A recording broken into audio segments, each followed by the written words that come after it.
Gold trusted gold buyers మీరు తాకట్టు పెట్టిన బంగారాన్ని విడిపించి ఈ రోజు ఉన్న మార్కెట్ ధరకు కొనబడును. నమస్తే, welcome to I dream social spotlight with Kavitha.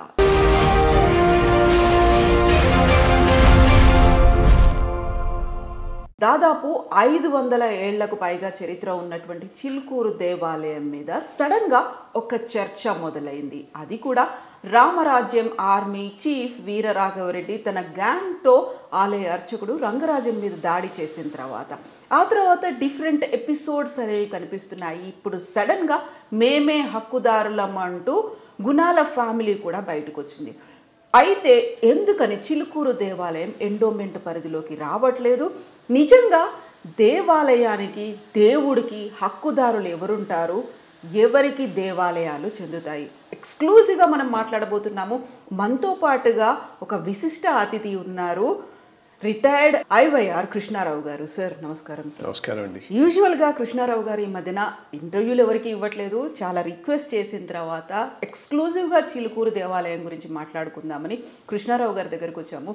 Sir, Chilukuru దేవాలయం అసలు పరిచయమే అవసరం లేదు. 500 ఏళ్లకు పైగా చరిత్ర ఉంది. ఆలయ అర్చకులు వివిధ సామాజిక కార్యక్రమాల్లో పాల్గొంటూ వస్తున్నారు. ఒకవైపు మునివాహన సేవ చేశారు, టెంపుల్ ప్రొటెక్షన్ కమిటీ పెట్టారు, దేవుడికి కూడా రైట్స్ ఉంటాయి అని సుప్రీంకోర్టు దాకా వెళ్ళారు. ఎందుకని సార్ ఇంత సడన్గా చిలుకూరు దేవాలయం మీద అర్చకుల మీద దాడి అనేది మొదలైంది? అంటే తెలియదు, ఇది ఏదైనా స్ట్రాటజీయా, ఒక వ్యక్తి మానసిక స్టెబిలిటీ లేకుండా చేసిన అంశమా? నేను అనుకోవటం ఆ రెండోదే అయి ఉండొచ్చు అనుకుంటున్నాను. Instable person. నేను ఇంకొక ఎపిసోడ్లో చెప్పాను, అంటే సాధారణంగా నేను నా ఐవైఆర్ టాక్స్లో ఇష్యూస్ గురించి మాట్లాడుతూ ఉంటాను, దీని గురించి కూడా మాట్లాడాను. మ్యాడ్ పర్సన్, దాంట్లో ఏమి డౌట్ లేదు. అటాక్ చేసిన వాడు మతి స్థిమితం లేనటువంటి వ్యక్తి. అదే అయి ఉంటుంది, కానీ దీని వెనక ఏదో బ్రాడర్ కాన్స్పిరసీ ఉంటుందని అనుకోను. బట్ అటాక్ అయిన తర్వాత కొన్ని ఎలిమెంట్స్ను దీనిని అడ్వాంటేజ్ తీసుకోవటానికి చూస్తున్నాయి. దట్ ఈస్ నా ఫీలింగ్లో జరుగుతున్నటువంటి. ఇన్ఫ్యాక్ట్ నేను అన్నట్లు దాడి ఒక అంశమైతే ఆ దాడిని విపరీతమైన దీంతో కొన్ని ఎలిమెంట్స్ సమర్థిస్తున్నాయి. వాళ్ళను నేను నికృష్టులు అంటాను. ఇవి ఇతనికన్నా వాళ్ళు డేంజరస్. రెండు రకాల డేంజరస్. సమాజంలో వివిధ అభిప్రాయాలు ఉండటంలో తప్పు లేదు, కానీ ఒకరిని మీద దౌర్జన్యం చేసి భౌతికంగా దాడి చేసినప్పుడు మిగిలినవన్నీ పక్కన పెట్టినా ఆ ఒక్క విషయంలో ఖండించాలి. అది కూడా ఖండించకుండా ఈ చేసింది కరెక్టే, ఎందుకనంటే ఇంకేదేదేదో కారణాలు చెబుతూ చెప్పేటటువంటి వాళ్ళు నా దృష్టిలో ఈ వీరరాఘవరెడ్డి కన్నా నికృష్టులు. నేనైతే ఫేస్బుక్ వీటిలో సోషల్ మీడియాలో చూస్తున్నాను, వాళ్ళేమీ అజ్ఞానులు కాదు, చదువు సంఖ్య లేని వాళ్ళు కాదు, చాలా చదువుకున్న వాళ్ళు, విషయాలు తెలిసిన వాళ్ళు, తార్కికంగా చాలా అంశాల మీద తమ ఒపీనియన్స్ను ఎక్స్ప్రెస్ చేసేవాళ్ళు. బట్ ఈ ఇన్సిడెంట్లో వీరరాఘవరెడ్డిని సమర్థిస్తూ కొన్ని పోస్టులు పెట్టారు. అది ఐ థింక్ సార్, అదే ఒకే ఒక మాట ఏంటంటే, వీరరాఘవరెడ్డి కన్నా నికృష్టులైన వ్యక్తులే ఇటువంటి పనులు చేస్తారు. సో అది నా భావన. ఇది చిలుకూరు దేవాలయం ప్రాశస్త్యం ఒకటి చారిత్రకం, రెండు ఫ్యామిలీ వల్ల ప్రాశస్త్యం. ఇప్పుడు యాక్చువల్గా 1987 చట్టం, దాన్ని ఆయన ఒక మాటలో చెప్పేశాడులేండి చిలుకూరు రంగరాజన్ గారు, బ్రిటిష్ వాడి కన్నా దారుణమైన చట్టం అని. బ్రిటిష్ వాడు కూడా ఇంత దారుణమైన చట్టం చేయలేదు, నిజం కూడా. హిందూ సమాజంలో మార్పు రావాలి అంటల్లో తప్పు లేదు, దానికి ఒక యాక్షన్ ప్లాన్ కావాలి మీకు. యాక్షన్ ప్లాన్ లేకుండా కేవలం ద్వేషంతో ఒక చట్టం తెస్తే సంస్థలు ఎట్లా నిర్వీర్యమైపోతాయనే దానికి 1987 చట్టం నిదర్శనం. దాని మీద పోరాడినటువంటి ఒకే ఒక వ్యక్తి సౌందరరాజన్. ఆయనకు సపోర్ట్గా నిలిచినటువంటి వాడు కొడుకు రంగరాజన్. అది సాధారణమైనటువంటి పోరాటం కాదు. నేను డేవిడ్ గోలియత్ పోరాటం అంటాను. ఎందుకంటే అదర్ సైడ్ ఎవరు? ఎన్టీ రామారావు గారు. నిరంకుశమైన అధికారం, ఆయన ఏం చేసినా అప్పుడు ఉన్న మెజారిటీకి నో అని చెప్పేటటువంటి అవకాశం లేదు. 2 హక్కుదారులు ఎవరు ఏంది అంటే సమాజమే, అర్చకుడు కాదు, దాత కాదు, హిందూ సమాజమే దానికి హక్కుదారు. హిందూ సమాజం ఏమనుకుంటే దాని ప్రకారమే నడవాల్సి. దాత ఏదో ఒకటి ఇచ్చాడు కాబట్టి అతను దైపోదు. దానం ఇచ్చినప్పుడే నువ్వు పోగొట్టుకున్నావు. నువ్వు దానం ఎందుకు ఇస్తారు? దానం ఒక కాజ్ కోసం ఇస్తావు. ఆ కాజ్ కోసం ఇచ్చినప్పుడు ఇంకా అది నీది కాదు. దానం ఇచ్చిన తర్వాత మళ్ళీ నాదేనని తీసుకోవటం ఏముంది? సరే, ఏదైనా వీళ్ళు అక్కడ పెలేషస్ బిల్డింగ్ కట్టుకొని అనుభవిస్తున్నారా? ఏదైనా దాని నుంచి లబ్ధి పొందారా? 3-4 తడవలు పోయినాను. వాళ్ళ పక్కింట్లోనే ఉంటారు. ఇట్లా టెంపుల్ ఉంటే ఆ పక్కనే ఉంటుంది. చూచి రావాలి. అది చూచి వచ్చిన వాడు ఎవరు ఇట్లాంటి దరిద్రపు కామెంట్లు చేయరు. Simple, normal, lower middle class పూజారి గృహం ఎట్లా ఉంటుందో అట్లా ఉంటుంది. అక్కడ ఉంటున్నారు. ఏదో నిబద్ధతతో చేద్దాము అని 3 కొడుకుల్లో ఒక కొడుకు దీనికి అంకితం కాబట్టి జరుగుతూ ఉన్నది. కానీ ఇంతకన్నా బెటర్ ఆపర్చునిటీస్ లేకుండా ఉండిపోలేదు మీరు. ఈరోజు ఇన్ఫ్యాక్ట్ నేను అనేది కూడా అదే. ఆలయ వ్యవస్థను నిర్వీర్యం చేశాం. అర్చకుడికి సరైనటువంటి వేతనమును, రెమ్యూనరేషన్ను లేకుండా చేశాం. ఉన్న ఇనాములను తీసేసాం. స్కేల్ ఇవ్వలేదు. ఎవరు ఉంటారు అక్కడ? ఏ రకంగా తయారైందంటే ఇంకా ఏమీ పోవటానికి వీలు లేనటువంటి వాళ్ళే అర్చకత్వంలో నిలిచిపోతున్నారు. అది డేంజరస్. ఇప్పుడు అందుకనే అర్చకులలో ఒక లెవెల్ ఆఫ్ అండర్స్టాండింగ్, ఇంటలెక్ట్ ఉన్నటువంటి వాళ్ళు తక్కువైపోయినారు. అది ఉన్నటువంటి వాళ్ళు రంగరాజన్. ఎందుకంటే వీళ్ళు స్వచ్ఛందంగా ఉన్నారు కాబట్టి, కాస్త higher level of thinking, intellectual ఉన్నటువంటి వాళ్ళు ఉన్నారు కాబట్టి ఈ టెంపుల్ ఇంకో రకంగా నడపగలుగుతున్నారు. హిందూ ధర్మానికి ఒక ఆయువుపుట్టుగా తీసుకుపోతున్నారు. ఒక ఆల్టర్నేటివ్ సిస్టమ్ను మనకు చూపెట్టగలుగుతున్నారు. ఈరోజు ప్రభుత్వ పరిధిలో, ఎగ్జిక్యూటివ్ ఆఫీసర్ కార్యనిర్వహణాధికారుల పరిధిలో నడుస్తున్నటువంటి టెంపుల్స్ ఏవి సరిగ్గా రన్ కావటం. అవినీతి ఎక్కువ. ఈ ప్రభుత్వ అధికారులకు ఆలయ ఆచార వ్యవహారాలు తెలియవు. విపరీతమైన అహంభావము, ప్రిజుడిసెస్, వీళ్ళతో ఎగలేకపోతున్నారు పూజారులు. రెండో సైడు ప్రభుత్వం వేసేటటువంటి ఆలయ కమిటీలు, లోకల్గా ఉన్న పెద్ద రౌడీ, పెద్ద యూస్లెస్ ఫెలో వాళ్ళందరూ దాంట్లో ఉంటారు. ఎందుకంటే రాజకీయంగా నడుస్తుంటారు. వీళ్ళందరితో చేసుకుంటూ ఆలయాన్ని నడపటం అనేటటువంటి సాధారణమైనటువంటి విషయం కాదు. ఆ 2 లేకుండా చేసుకున్నారు వీళ్ళు. ఉండి తీసేయటంతో ఎగ్జిక్యూటివ్ ఆఫీసర్ నియంత్రణ లేదు, దీనికి ఒక రాజకీయమైన కమిటీ లేదు. అందుకనే ఒక పద్ధతి ప్రకారం దాన్ని నడుపుకొని తీసుకుపోగలుగుతున్నారు.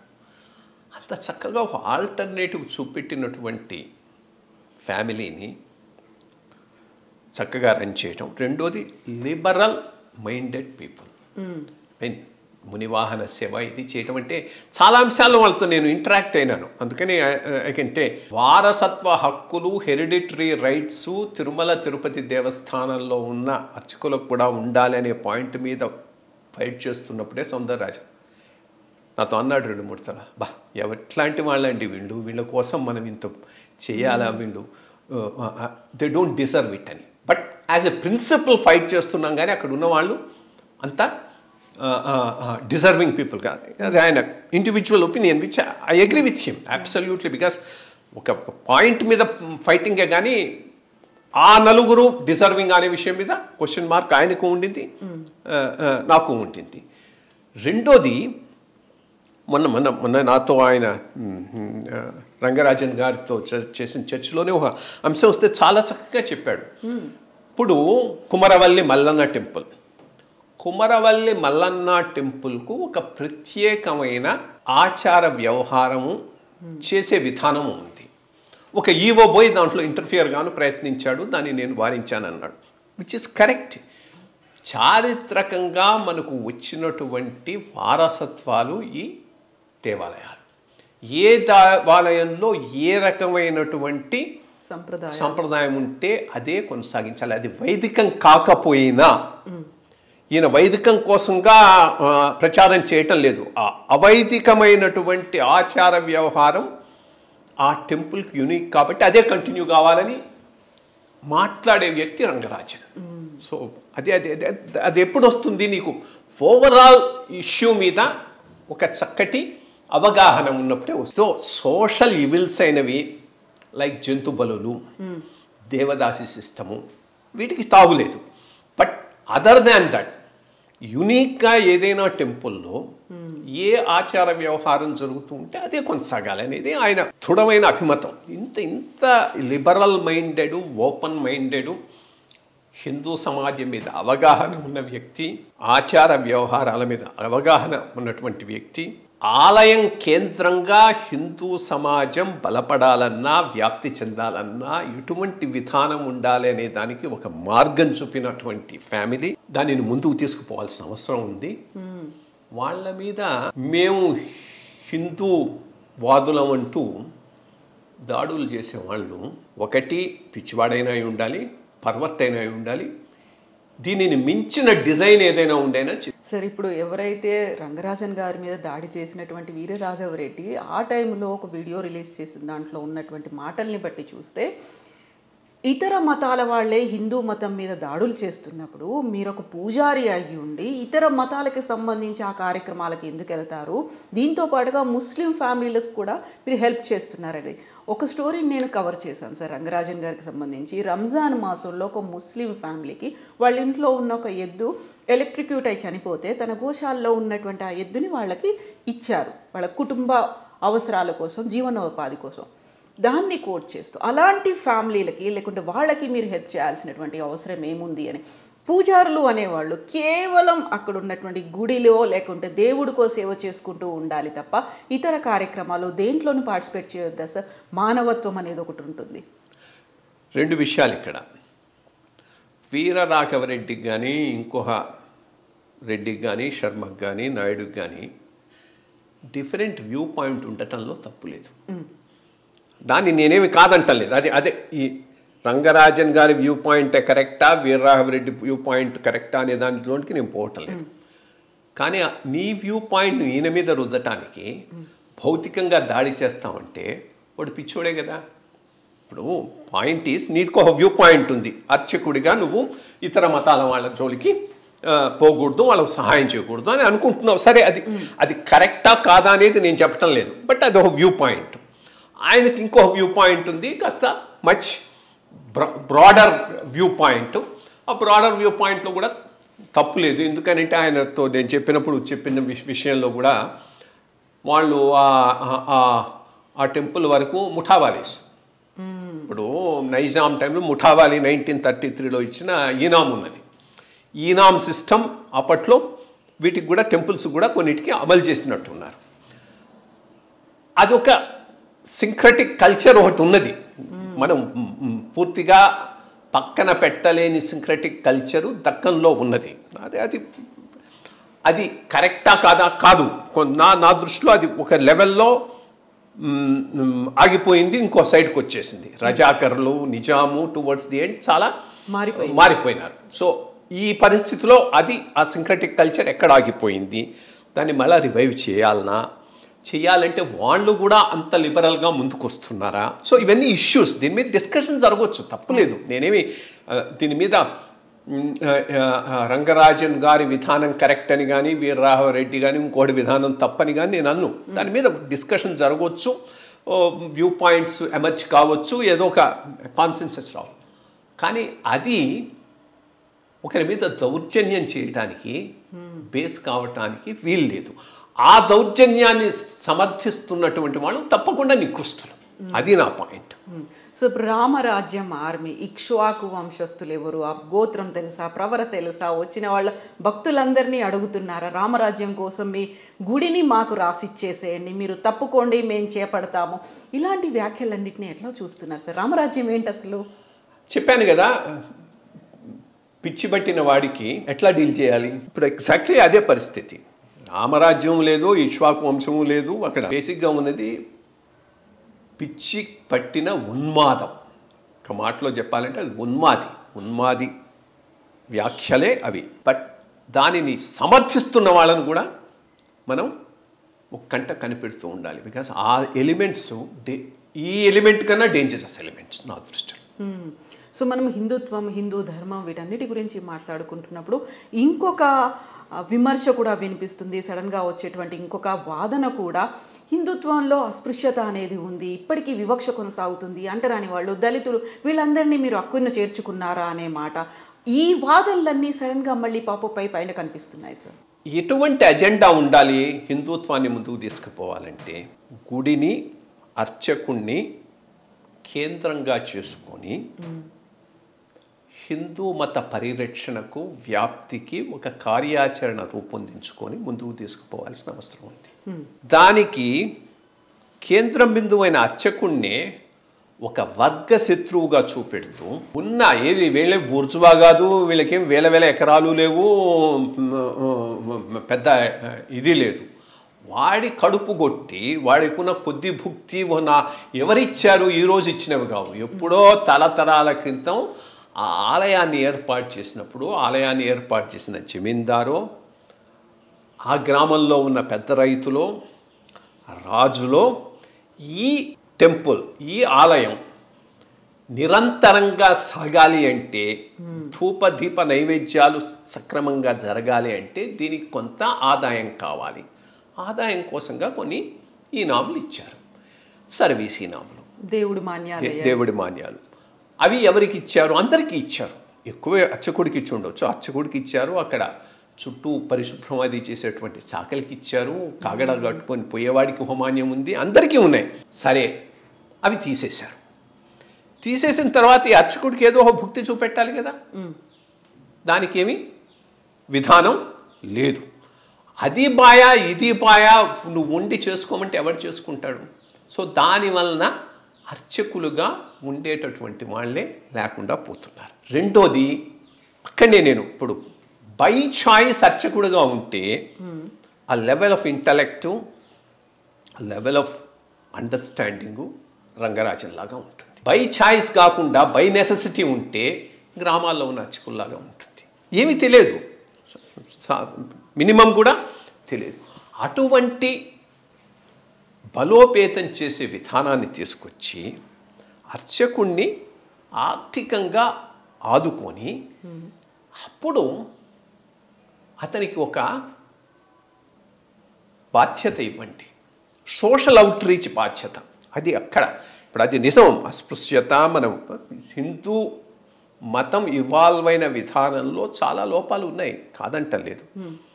దానివల్ల మొత్తం మతాన్నే నువ్వు పక్కన పెట్టాల్సిన అవసరం లేదు. ఎక్కడెక్కడైతే ఆ లోపాలను సరిదిద్దటానికి ఒక యాక్షన్ ప్లాన్ కావాలి. దానికి అర్చకుణ్ణి బలోపేతం చేయాలి, ప్రేరణ ఇవ్వాలి, సమాజాన్ని కూడా బలోపేతం చేయాలి. ఇన్ఫ్యాక్ట్ నేను అదే అంటా, ఒకవేళ అర్చకుడికి ట్రైనింగ్ ఇచ్చి దళితవాడికి వెళ్ళి తీర్థం ప్రసాదం ఇచ్చి 4 మంచి మాటలు మాట్లాడి వస్తే, దళితవాడనే కాదు, దళితవాడ, గిరిజనవాడ, ఎక్కడైతే ఎక్కువ ఈ కన్వర్షన్స్ అవి జరుగుతున్నాయో గ్రామంలో ఉన్న అర్చకుడు అక్కడికి పోతే ఎవరు మారరు, మతం మారరు. ఇన్ఫ్యాక్ట్ నెత్తిన పెట్టుకొని చూస్తారు, మేము దూరం అయ్యామనే భావన పోతుంది. అది చేయాలి, దానికి ఒక యాక్షన్ ప్లాన్ కావాలి. అది తయారు చేసుకునేటటువంటి విషను, ఆలోచన ఈ ప్రభుత్వాలకు లేవు. ఎందుకంటే బేసిక్గా ఇప్పుడు ఈ మొత్తం దేవాదాయ వ్యవస్థ అంతా ప్రభుత్వం కింద నడుస్తుంది కాబట్టి ప్రభుత్వానికి యాక్షన్ ప్లాన్ లేకపోతే ఏమీ జరగదు. సో ఆ యాక్షన్ ప్లాన్ మీద కాన్సన్ట్రేట్ చేయకుండా వీడికున్న ఆ కాస్త భుక్తి తీసేసి వాడిని వర్గశత్రువులాగా సృష్టించేసి వాడి మీద అటాక్ మొదలు పెడితే మొత్తం హిందూ మతమే నాశనం అయిపోతుంది. సో అది బలోపేతం చేసి అక్కడ సోషల్ అవుట్ రీచ్ కోసం ప్రయత్నం చేయాలి. ఆ సోషల్ అవుట్ రీచ్ ఇప్పుడు అక్కడనే పెద్ద పెద్ద ప్రాబ్లం వస్తున్నది. హిందూ మతం, నేను మొదటి నుంచి చెప్తున్నట్టు, one of us know it అనుకోండి, ఇది పరిణితి చెందిన మతం, ఇవాల్వ్డ్ రిలీజన్. ఇవాల్వ్డ్ రిలీజన్ ఎప్పుడు ఎవాంజలిక్గా ఉండదు. ఎవాంజలిక్గా ఉండదు కాబట్టి నువ్వు పోయి ప్రచారం చేయవు. వేరే సార్ మిగిలిన 2 మతాలు, బోధింపబడ్డ మతాలు, వాళ్ళకి one of the main mission is ప్రచారం, ఎక్స్పాన్షన్. సో వాళ్ళేమో ప్రచారం మోడ్లో వెళ్ళిపోతున్నారు. కావాల్సినంత ధనాలు ధనం ఇంటర్నేషనల్గా వస్తున్నది. నువ్వా అర్చకుడిని గుడికి పరిమితం చేశావు. ఆ గుడికి పరిమితమైన అర్చకుడు కూడా వర్గశత్రువు కింద చూపెట్టేసి వాడికున్న 4 రూపాయలు తీసేసి వాడికి పొట్టగొట్టేశావు. కొట్టేసి హిందూ మతం కన్వర్షన్స్ జరిగిపోతున్నాయంటే జరుగుతాయి, జరగకుండా ఎక్కడికి పోతే దాన్ని అది ఎదిరించే సిస్టమ్ ఎక్కడ ఉన్నది, అది తయారు చేసుకోవాలి. దానికి ఈ అర్చకుడిని ఒక బేస్ కింద వాడుకోవాలి. వాడుకొని తీసుకుపోతే అప్పుడు తప్పకుండా నీకు గ్రామాల్లో కన్వర్షన్స్ జరగవండి. దెన్ రెండోది అదే ఇంకో పాయింట్, అర్చకుడిని నువ్వు ప్రేరేపించి బలోపేతం చేసి అతని యాటిట్యూడ్లో మార్పు తెచ్చిన గ్రామంలో ఉన్న సమాజం సపోర్ట్ చేయాలి. అది కూడా చూసుకోవాలి. ఇప్పుడు పెద్ద మోతుబరి రైతులు వీళ్ళు ఉంటారు, ఇతను పోతానన్న వాళ్ళకి ఇష్టం ఉండకపోవచ్చు. బికాస్ ఇవి ఓవర్ పీరియడ్ డెవలప్ అయిన ప్రిజుడిసెస్ కదా. సో వాళ్ళను కూడా అక్కడ ఈ మఠాధిపతులు పీఠాధిపతులు కూడా దీన్ని ఒక ప్రధానమైనటువంటి అజెండా కింద తీసుకొని చేయగలిగితే అప్పుడే హిందూ మతం నిలబడుతుంది. కానీ అర్చకుడిని వర్గశత్రువు కింద చూపెడుతూ వాడికున్న కాస్త ఆదాయాన్ని ఎట్లా కొట్టేద్దామని చూచి ఈ పనికి మాలిన ఎండోమెంట్ బ్యూరోక్రసీని పెంచి పోషించి వాళ్ళ ద్వారా ఏదో చేస్తామంటే మాత్రం హిందూ మతానికి ఏమీ జరగదు. మీరు ఇప్పుడు ఒక మాట అన్నారు సార్, రంగరాజన్ గారు బై చాయిస్ తీసుకున్నారు అనే మాట, ఎందుకని అన్నారు మీరు అది? అంటే ఇప్పుడు 3 కొడుకులు హైలీ ఎడ్యుకేటెడ్, అందరూ ఇంజనీరింగ్ చేసిన వాళ్ళు, ఇద్దరు already they are placed in different fields. ఈయన అన్న ఆయన తమ్ముడు ఆయన ఒకనేమో ఐఐటి నుంచి అయ్యి he's working in Bengaluru, second one is working somewhere with some multinational. ఈయన కూడా అదే సిస్టంలో వెళ్ళిపోయి ఉండొచ్చు. మీన్ నార్మల్గా అయితే అదే డెసిషన్ ఉండేది. బట్ తండ్రితో పాటు ఉన్నాడు, ఈ పోరాటంలో పాల్గొన్నాడు, దీనికి కమిట్ అయినాడు. అందుకని బై చాయిస్ వదిలేసుకొని ఇక్కడ ఉన్నాడు. అది నేను చెప్పింది.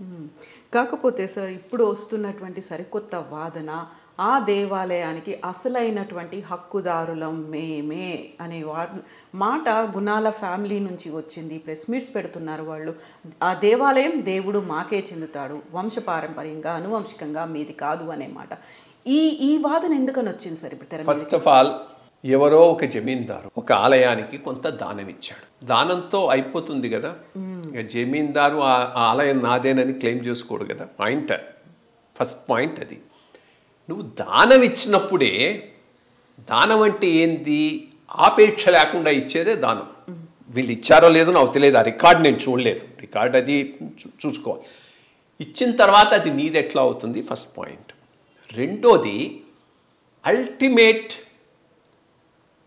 ఆబ్జెక్టివ్ ఏంటి, దేవాలయం సరిగ్గా రన్ కావాలి, దాని ద్వారా మనం అనుకున్న ఇది సాధించబడాలి. దాంట్లో వీళ్ళు ఎక్కడైనా తప్పు చేస్తున్నారా, లేదు కదా. సక్రమంగా నడిపేటప్పుడు ఇంకా నీ హక్కే ఉంది అక్కడ. ఇప్పుడు అక్కడైనా వాళ్ళైనా కానీ ఏమీ పాలనా మండలి ఏమీ లేదు, అక్కడ ఉండి లేదు. అనువంశిక అర్చకత్వం అయితే వాళ్ళదే, దాన్ని ఎవడు కాదంటం లేదు. ఎప్పుడో వచ్చారు తమిళనాడు నుంచి, ఇక్కడ సెటిల్ అయినారు. అహోబిలం స్వాముల వారు ఉండి చేసుకోండి అంటే చేసుకున్నారు. మరి మల్లారెడ్డి 5 తరాల క్రితం ఇచ్చాడా, 10 తరాల క్రితం ఇచ్చాడా, ఈ మధ్య ఇచ్చాడా? ఇస్తే ఏమిచ్చాడు? టెంపుల్ ఇచ్చి ఉండడు, పక్కన ఏదైనా దానికి వసతుల కోసం ఏమైనా ఇచ్చారేమో అయి ఉంటుంది. దానివల్ల నువ్వు మొత్తం టెంపుల్ని ఎట్లా క్లెయిమ్ చేసుకుంటావు? పాయింట్, టెంపుల్ 500 సంవత్సరాల 400 సంవత్సరాల ఓల్డ్ కదా. మరి 400 సంవత్సరాల క్రితమే ఈయన పూర్వీకులు ఇచ్చారా? నాకు తెలియదు. ఆ క్వశ్చన్ మార్క్ ఫస్ట్ ఎవడైనా ఆన్సర్ చేయాల్సింది, ఆ క్వశ్చన్ మార్క్. 2, టెంపుల్ అప్పటి నుంచి ఉంటే దాని అభివృద్ధికి పక్కన కొంత భూమి ఏమైనా వీళ్ళు ఇచ్చారా? ఇస్తే వీళ్ళకు టెంపుల్ మీద అధికారం ఎట్లా వస్తుంది? వచ్చినా కానీ వెల్ రన్ ఇన్స్టిట్యూషన్లో ఈ అధికారం క్వశ్చన్ ఏమున్నది? ఇచ్చిన తర్వాత అది సరిగ్గా రన్ కావాలనేది ఆకాంక్ష. జరుగుతూ ఉన్నప్పుడు మళ్ళీ ఎందుకు వచ్చి లేనిపోని ఇవి పెట్టడం, అది I think it is uncalled for ఏదైనా ఐ థింక్ అదంతా ఏదో కోర్టులో కొంత కేసు కూడా నడుస్తూ ఉంది. చూద్దాం ఏమొస్తుందో కోర్టు వెళ్ళి. సో ఇప్పుడు రంగరాజన్ గారు అసలు అడ్వకేట్ కూడా సుప్రీంకోర్టులో కూడా వాదిస్తూ వస్తున్నారు, పోరాడుతున్నారు.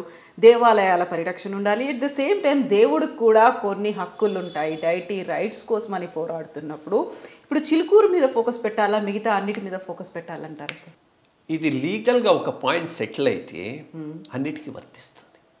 సో టేకప్ చేసిన దాన్ని సుప్రీంకోర్టు వరకు కనుక నెగ్గగలిగితే డీటీ హ్యాస్ రైట్స్ అనేటటువంటిది ఎస్టాబ్లిష్ అయిందనుకో, అది ఒక చిలుకూరుకు ఒక్కదానికి పరిమితం కాదు, అన్నిటికీ. వీళ్ళు ఒక చిలుకూరు కోసమే పోట్లాడటం లేదు.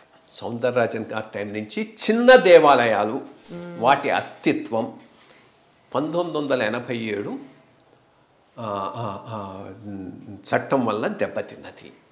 దీనిని కాపాడుకోవాలి అనే దానికోసంగా వీళ్ళు లీగల్గా, రాజకీయంగా, సామాజికంగా పోరాటం చేస్తున్నారు. వాళ్ళు చేసినటువంటి వర్క్ త్యాగం చూస్తే ఎవరికైనా కళ్ళు తిరుగుతాయి. సౌందరరాజన్ ఆ వయసులో అప్పట్లో సెకండ్ క్లాస్ స్లీపర్ దీంట్లో ఇక్కడి నుంచి ఢిల్లీ దాకా పోయి 4 రోజులు ఉండి ఇవన్నీ చూసుకొని వచ్చేవాడు. వస్తూ ఉంటే ఎండోమెంట్ ఆఫీసర్లు కూడా అక్కడికే పోయేవాళ్ళు, ఇది గవర్నమెంట్ తరఫున వాదించడానికి. ఎండోమెంట్ ఆఫీసర్కు రిజర్వేషన్ లేకపోతే ఈయన కింద పడుకొని ఆయనకు రిజర్వేషన్ సీట్ ఇచ్చి ఇద్దరు కలిసిపోయినారట అక్కడ వాదించుకోవటానికి. సో పాయింట్ ఈస్ చాలా సింపుల్గా, చాలా ఇంటలెక్చువలీ ఇష్యూస్ మీద సాధారణమైన పోరాటం అయితే కాదు ఇది వీళ్ళు చేసింది. అప్పటి నుంచి 87 చట్టం, దాని మీద సుప్రీంకోర్టు ఇచ్చిన జడ్జిమెంట్లో తప్పులను మళ్ళా ఎత్తి చూపెడుతూ వీళ్ళు వేసిన పిటిషను, ఆ పిటిషన్ను పరిగణలోకి తీసుకొని సుప్రీంకోర్టు ఇచ్చినటువంటి రివైజ్డ్ జడ్జిమెంటు. సుప్రీంకోర్టు జడ్జిమెంట్ ఇచ్చినా కానీ ఈరోజు గతి లేదు అది ఇంప్లిమెంట్ చేయడానికి. అంత పవర్ఫుల్ ఈ ఎండోమెంట్ డిపార్ట్మెంట్లో ఉన్నటువంటి ఆఫీసర్. దానిని ఎక్కడ ఏ రకంగా కొట్టాలంటే అక్కడ కొడుతున్నారు. ఈ ఆఫీసర్లంతా ఎప్పుడు లైన్లో ఫాలో అవుతారు? పొలిటికల్గా సీఎం గనక ఈ ఇష్యూ కమిట్ అయి ఉంటే they will follow in line. వాళ్ళు చేశారు కాబట్టి మేము దీన్ని ఇది చేస్తామని అంతవరకే. సో రియల్ పొలిటికల్ కమిట్మెంట్ వచ్చే అవకాశం లేదు. ఎందుకంటే వాళ్ళకు పెద్ద హిందూ ఇన్స్టిట్యూషన్స్ మీద అంత ఇంట్రెస్ట్ ఉండకపోవచ్చు. బట్ ఇచ్చినంత వరకు, కమిట్ అయినంత వరకు, రాజకీయంగా కమిట్ అయినంత వరకు, పొలిటికల్ కూడా కాదు నేను అనేది, మేనిఫెస్టోలో కమిట్ అయినంత వరకు చేశారు. సో అంతవరకు మళ్ళా ఆ యాక్ట్ అమెండ్ అయింది, రూల్స్ మారాయి. ఆ పాయింట్ మీద ఇప్పుడు ఇక్కడ పోరాడుతున్నారు. ఎక్కడ పొలిటికల్ కమిట్మెంట్ లేనిది ఇవి జరగవు. పొలిటికల్ కమిట్మెంట్ రావాలి అంటే ఈ బ్రాడర్ అండర్స్టాండింగ్ ఉండాలి. విషన్, హిందుత్వానికి వస్తున్న దెబ్బ ఎక్కడి నుంచి, దానిని ఎదుర్కోగలిగినటువంటి సామర్థ్యమున్న ఇన్స్టిట్యూషన్ ఏది? అది టెంపులు, అర్చకుడు. అతన్ని బలోపేతం చేద్దాం, అతని ద్వారా మత వ్యాప్తులను అడిగేద్దాం, హిందూ మతాన్ని వ్యాప్తి చేద్దాం. ఎక్కడైతే వాళ్ళు మమ్మల్ని నెగ్లెక్ట్ చేశారో, మమ్మల్ని పరిగణలోకి తీసుకోలేదనుకున్నటువంటి ఆ పాపులేషన్ మనం ఆదరిద్దామనేటటువంటి ఒక బ్రాడర్ విషన్ లేకుండా ప్రభుత్వాల ఆధీనంలో టెంపుల్స్ ఉన్నంత వరకు ఇది జరగకపోవచ్చు. సో ప్రభుత్వాల నుంచి తీసేస్తే ఇట్లా రన్ కావాలి, ఇట్లా రన్ అయితే దెన్ వాటి వల్ల ఇది ఉంటుంది. ఆ రకంగా అర్చకులను బలోపేతం చేయాలి. అది పెద్ద టాస్క్. అన్నీ చిత్తశుద్ధి ఉండాలి ప్రభుత్వాలకు. ఒక పెద్ద ఉద్యమం ఆ తర్వాత జరగాల్సినటువంటి పోరాటం ఇంకా అయితే ఉన్నది. అది ఎట్లా జరగాలి అంటే ఇది ఇట్లాంటిది కాదు, ఈ పైత్యంతో కూడిన పోరాటం కాదు. పైత్యరహితంగా ప్రోస్ అండ్ కాన్స్ డిస్కస్ చేసి ఒక యాక్షన్ ప్లాన్తో ముందుకు పోతే తప్పకుండా మంచి రిజల్ట్స్ ఉంటాయి. అటువంటి దాంట్లో వీళ్ళు బాగా హెల్ప్ చేయగలరు. బికాస్ వీళ్ళు ఆ కాసు కట్టుబడి చాలా పనిచేశారు. ఎందుకని ఇప్పుడు మీరు చెప్పినట్టుగా సౌందరరాజన్ గారు కావచ్చు, రంగరాజన్ గారి మీద మీకు అంత నమ్మకం, మా గురి అనేది కలిగింది? అంటే నేను ఈ మొత్తం ఇష్యూ 1987 నుంచి అబ్జర్వ్ చేస్తూ ఉన్నాను. ఆ యాక్ట్ వచ్చినప్పటి నుంచి ఆ పైన వాళ్ళతో క్లోజ్గా ఈ ఇష్యూ మీద నేను వర్క్ చేశాను. ఆఫీస్లో ఉన్నప్పుడు వర్క్ చేశాను, బయటకు వచ్చిన తర్వాత వర్క్ చేశాను. అవి జరగకపోవడం ఆశ్చర్యం వేసింది. అంటే వీళ్ళకు లాబీ లేదు, అర్చకులకు లాబీ లేదు కాబట్టి ఆగిపోయింది. సో నేను వీళ్ళందరినీ కూర్చోబెట్టి ఆ రూల్స్ అన్ని డ్రాఫ్ట్ చేశాం. రూల్స్ ప్రతిదానికి ఎండోమెంట్స్ డిపార్ట్మెంట్ నుంచి అబ్జెక్షన్, ఆఫీసర్స్ నుంచి వాళ్ళ నుంచి అబ్జెక్షన్ వచ్చిందనుకో అది ముందుకు పోదు, ఎందుకంటే పుష్ చేసేవాడు ఎవడు ఉండడు. సో వాళ్ళ అబ్జెక్షన్స్ కూడా పరిగణలోకి తీసుకొని దీనికి ఒక షేప్ ఇచ్చి తీసుకొని పోయి అప్పుడు చేద్దామని ప్రయత్నిస్తే ఇదే ఈ భావజాలం, ఈ 1987 ఇది ఎండోమెంట్స్ యాక్ట్ చేసిన భావజాలం, ఆ భావజాలానికి కట్టుబడి ఉన్నటువంటి ఒక లాబీ, ఇంకేమి ఆశించని కమిట్మెంట్, అది మోస్ట్ ఇంపార్టెంట్. ఇంకేదో ఆశించిన కమిట్మెంట్ అయితే కాదు. సో ఇప్పుడు హిందుత్వంలో శైవం, వైష్ణవం, శాక్తేయం ఇలా విభిన్నమైనటువంటి వర్గాలుగా విడిపోయి గొడవలు పడుతున్నారు, విభేదాలు కొనసాగుతున్నాయి అనుకున్నప్పుడు దళితులు ఆటోమేటిక్గా ఒక వివక్ష గురవుతున్నా, మమ్మల్ని దగ్గరికి రానివ్వట్లేదు, దూరం పెడుతున్నారు అనుకున్న దశలో నాకు తెలిసి 7-8 ఏళ్ల కింద మునివాహన సేవ అనేది ఒక దాన్ని పాత పద్ధతిని సరికొత్తగా మళ్ళీ పరిచయం చేసి ఒక దళితుని భుజాల మీదకి ఎత్తుకొని గుడి చుట్టూ తిరిగి తీసుకొచ్చినటువంటిది, అది సరిపోతుందంటారా? ఇంకేం జరగదు? సరిపోదు. అది ది గుడ్ జెస్చర్, ముందుకు పోతుంది. బట్ బ్రాడర్గా నేను చెప్పినట్టు అర్చకుడిని కేంద్రంగా చేసి ఏ ఏరియాలు అయితే హిందూ మతం నుంచి బయటికి పోయేటట్టున్నాయో ఆ ఏరియాస్ను అర్చకుడు వెళ్ళేటట్టుగా చేసేటట్టుగా మనం సంసిద్ధం కావాలి. గ్రామాల స్థాయిలో అదొక ఉద్యమంలాగా జరగాలి. స్టార్టింగ్ పాయింట్గా మంచి జెస్చర్, గొప్ప జెస్చర్. మునివాహన సేవను మొదలు పెట్టడం అనేది సాధారణమైన విషయం కాదు. బట్ ఆ జెస్చర్తో ఆగిపోకూడదు, దాని నుంచి ముందుకు తీసుకుపోవాల్సిన అవసరం. తీసుకెళ్ళడానికి అవసరమైనటువంటి ప్రోత్సాహం, ప్రోద్బలం ఇవ్వాల్సింది సమాజం ఇవ్వాలి, లేకపోతే గవర్నమెంట్ ఇవ్వాలి. గవర్నమెంట్ ఎప్పుడు ఇస్తుంది? హిందుత్వ ఐడియాలజీకి గవర్నమెంట్ కట్టుబడి ఉన్న రాసే ఇస్తుంది. సో ఇప్పుడు చిలుకూరు ఆలయానికి సంబంధించి చూస్తే మేము హక్కుదారులం, మా వల్ల మేము వేడుకోవడం వల్లే భగవంతుడు ఇక్కడ స్వయంభూగా అవతరించాడు అని గుణాల ఫ్యామిలీ అయితే చెప్తోంది. ఆ తర్వాత ఇప్పుడు ఉన్నటువంటి సౌందరరాజన్, తర్వాత రంగరాజన్, వీళ్ళు కాకుండా సరికొత్తగా ఇంకొకరిని తీసుకొచ్చి అక్కడ అర్చకులుగా నియమించాలి, ఇన్ని ట్రాన్స్ఫర్ చేసేయాలి, ఇన్ని తొలగించేసేయాలి, ఈ వాదనలు ఎలా చూస్తున్నారు? ఫస్ట్ ఆఫ్ ఆల్ వీళ్ళ లీగల్గా వాళ్ళ రైట్ ఏందో నాకు తెలియదు కాబట్టి దాని మీద కామెంట్ చేయను.